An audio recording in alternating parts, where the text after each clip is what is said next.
Correct. How did you guys optimize the game so much that GTX 1050 can play at high ultra settings? With great difficulty. There's like obviously there's like programmers that can optimize stuff, but then also like there's a lot of things artists can do as well. And so everyone has just been working their ass off completely. That's Simon's dig.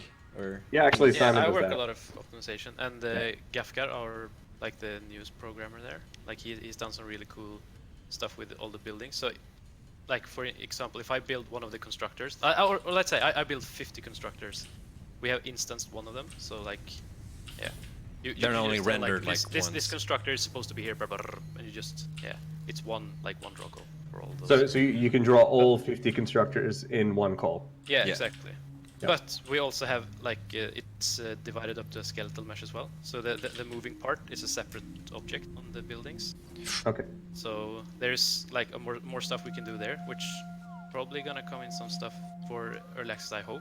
Like this, it's gonna come in eventually. But yeah. And we did some tricky shit with the conveyor belts as well, right? Yeah, and that's G2 who made a lot of stuff there. G2, yeah. G2 is the guy who made the trains as well. It's G2 and Steak has done, like Marcus, if you guys have seen him on Discord, Marcus has done a ton of optimization on the conveyor belts recently. That just upped the performance crazy. Yeah, like back in the day, the way that we did drew the conveyor belts, they were piece by piece, right? Like it wasn't really wasn't even like a spline, is that right? Or no, it was still a spline, but all the separate like pieces of this, like every I can actually show on screen if I can, like, because it was like there were still multiple pieces on one spline, right? Makes up like shit, I can't show it. You see how many you spawn on them. So like every time you place down a conveyor belt and connected it, like so this would be one piece. That's one spline. But on the spline there are separate meshes for everyone. Exactly. Yeah. And then if you did this for like a whole bunch of conveyor belts, that's a lot of draw calls. An entire factory, and you look at it. Yeah.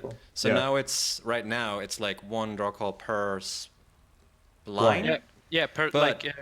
So if you have a conveyor pole, I think it's a new draw call like of every conveyor pole, like exactly. Like but, and that's the next thing to do, is to have so that all the splines, like all the connections between the conveyor belts, is just one draw call instead of per pole, so to speak. So there's still stuff to do that will also improve it a shit ton.